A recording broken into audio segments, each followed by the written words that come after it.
Welcome back. We're here in the office of Sarah McClennen in the gallery in New London, and many of us in our area know Sarah for her massage and craniosacral work. Sarah has just finished a 2-year course as a certified Rolfer, and she's going to tell us a little bit about that. Thank you.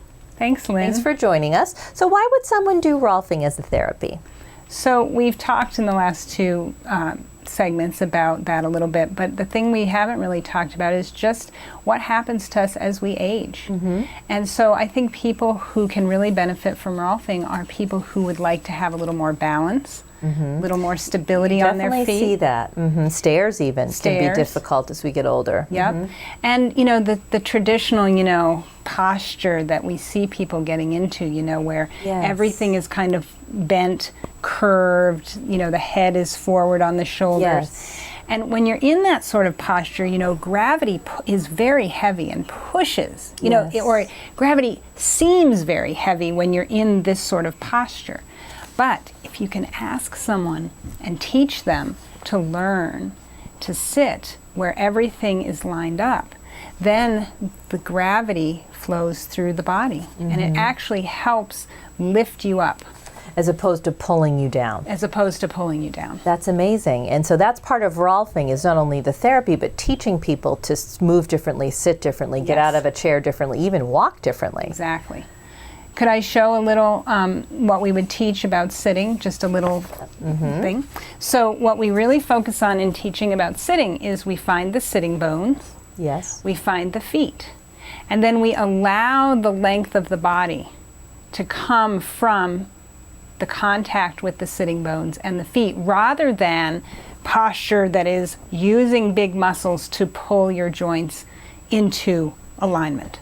Because after a while, when you pull yourself into alignment, you're tired and then you slump. Sure. So what we do is it's about contact with the seat, contact with the floor, and feeling the length through your body. And then when we teach people about getting up, we teach them about letting a foot drop back and letting the weight of the body come forward, and then standing up, which becomes less of a leg muscle activity and more of a whole body moving into standing. Interesting. Wow, that's so it's fabulous. Looking at ways in which these things that we do every day can be easier. Okay. And now is this part, we're on to session 3. The past few segments we've gone over session 1, 2, and 3. Is that some of what gets incorporated into session 3? Yes, because we've opened the breathing, we've had someone learn about the contact with the ground, and then in session 3 we work on the sides of the body. We work on feeling the lateral aspect, we call it, of the body, which gives a person a sense of, oh, I have sides. Sure. Not just the front and back, not just up and down, but sides. And in rolfing, we really focus on helping people feel 2 directions. Because when you feel 2 directions in your body, then you can have space and length in between. So if you feel your sitting bones, if you feel the space above your head, then the part in between can get longer. And be in alignment. That's fascinating, Without effort. And this is really the thing about rolfing that's important, is we're not looking for a static, perfect military posture. We're looking for the ease of being upright. And for everybody that looks a little different, because we're not all exactly the same. Right. Show us a little bit with your little ball here, how the systems all work together. I thought that was fascinating. So the fascial system that we talked about earlier is one continuous piece of tissue throughout the whole body.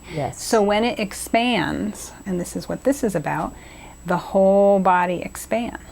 Right, and that's what rolfing targets the fascial tissue. The fascial tissue.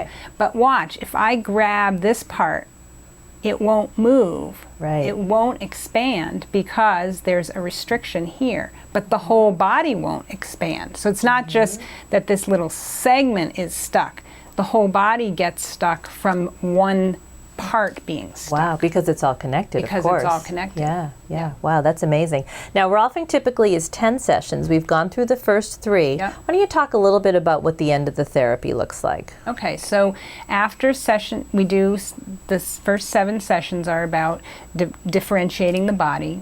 The last 3, 8, 9, and 10 are about integrating the differentiated body into a unit that can move. And then after that, it's really recommended that you take a little time to integrate what's changed, because the change continues to happen after the therapy is over. Really? For months and sometimes even years? Yes. Okay. Well, it's taken a long time to get it into that bad situation, so it now needs to open up again. Exactly. So what's recommended is that when you begin to feel that some of the changes that you felt during the 10 sessions maybe aren't as clear to you, or there's a specific thing that you want to work on. Yes. Rolfing is really good for athletes who want better performance. Sure. Or someone who has a specific goal in mind. I've worked with professional musicians too. Because their body does a repetitive motion all the time, and the tightness impedes their ability to play. Right, right. So there's another, you have your elderly group, you have your athletes, and you have, professional people of anybody. Sure. Think about all the planes, trains, and automobiles we're all on. So well, that's great. So many applications. We've learned so much the past 3 weeks. And your website, I must say, is the Bible of rolfing. It is great. Thank you. Great information. And that's where I found a lot of information for my interview. So I would recommend our audience, if they wanted more information, to look at feelpeaceful.com. More information on you and your wonderful history, and on the subject of rolfing and how it can help people. So thanks for hosting. Thank you for having me. Take care.